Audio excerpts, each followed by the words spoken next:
رسول اللہ صلی اللہ علیہ وسلم نے فرمایا کہ یہ لوگ جو تمہارے لیے کام کرتے ہیں، جو تمہیں سرو کرتے ہیں، یہ تمہارے بھائی ہیں۔ ضرور کہ 1 منٹ، اگر اللہ چاہتے تو یہ الٹا بھی ہو سکتا تھا کہ آج آپ کے گھر پہ کوئی کام کر رہا ہے یا آپ کی کوئی بھی مدد کر رہا ہے یا آپ کے انڈر امپلائمنٹ میں ہے، یاد رکھیں اگر اللہ چاہتا تو آپ بھی اس کی جگہ ہو سکتے تھے، اور اگر وہ ابھی بھی چاہے تو پتہ بھی نہ چلے آپ اس پوزیشن میں آ جائیں۔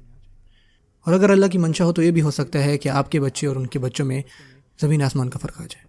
ہم نے دیکھا نہیں ایسا کہ ایک آدمی تھا، وہ دوسرے کے لیے کام کرتا تھا، تو جس کے انڈر وہ کام کرتا تھا اسی کے بچے جو ہے وہ کل کو جا کے اس دوسرے بندے کے انڈر جا کے کام کر رہے تھے۔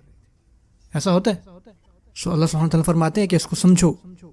اس وجہ سے حدیث میں آتا ہے کہ یہ تمہارے بھائی ہیں، کم از کم یہ انسانیت کے اندر تمہارے بھائی ہیں، کیونکہ ہم جانتے ہیں کہ اخوت کے بھی مختلف درجے ہیں۔ نمبر 1 آپ کا وہ خونی بھائی ہو، وہ آپ کا دین میں بھائی ہو، وہ آپ کا انسانیت کے لحاظ سے بھائی ہو، ان تمام کے اپنے حقوق ہیں اور ہمیں چاہیے کہ ہم ان حقوق کو پورا کریں۔ ایسا نہ ہو کہ اگر ہمارے اندر کوئی کام کر رہا ہے تو ہم خود کو اس سے بڑا اور بہتر سمجھیں۔ اللہ تعالیٰ ہم اس تکبر سے بچائے، آمین۔ رسول اللہ صلی اللہ علیہ وسلم فرمایا کہ یہ تمہارے بھائی ہیں۔ صرف کچھ عرصے کے لیے اللہ تعالیٰ نے ان کو آپ کے انڈر رکھا ہے، آپ کی اتھارٹی کے اندر، صرف یہ جعلہم اللہ تحت ایدیکم۔ جس کے بھی پاس ایسی سچویشن ہو، جس کے بھی انڈر کوئی بھی کام کر رہا ہو، تو اس کو چاہیے کہ اس کے ساتھ وہی برتاؤ کرے جو اپنے بھائی کے ساتھ کرتا ہے، اس کو وہی کھلائے جو وہ خود کھاتا ہے۔ بھلا اس کا کیا مطلب ہوا؟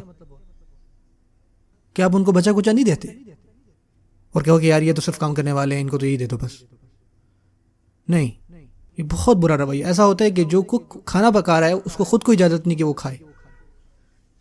اللہ، یہ اسلام میں بالکل الاؤڈ نہیں ہے۔ ان کے ساتھ شیئر کریں، جب آپ ایسا کریں گے وہ اس کو مزید بہتر بنائیں گے، کیونکہ ان کو پتا ہوگا کہ میں بھی یہ کھا سکتا ہوں۔ سبحان اللہ۔ اگر آپ چاہتے ہیں کہ آپ کا باورچی ایک دن ایک بڑا شیف بنے تو آپ کو چاہیے کہ اس کو آپ یہ کہیں کہ کوئی بات نہیں، ہم سب ایک ہی کھانا کھائیں گے۔ یہی اسلام ہے۔ ان کو وہی دیں جو آپ خود کھاتے ہیں۔ یقین جاننے ہم میں سے بہت سارے لوگ گلٹی ہیں اس میں۔ ہم میں سے اکثر یہی کرتے ہیں کہ وہی دیتے ہیں جو بچا کچا ہوتا ہے، وہ چیزیں جو ہم خود پھر نہیں کھا سکتے۔ میں یہ نہیں کہہ رہا کہ جو بچا کچا ہو وہ دے نہیں سکتے، وہ کھانے کے بالکل قابل نہیں ہے۔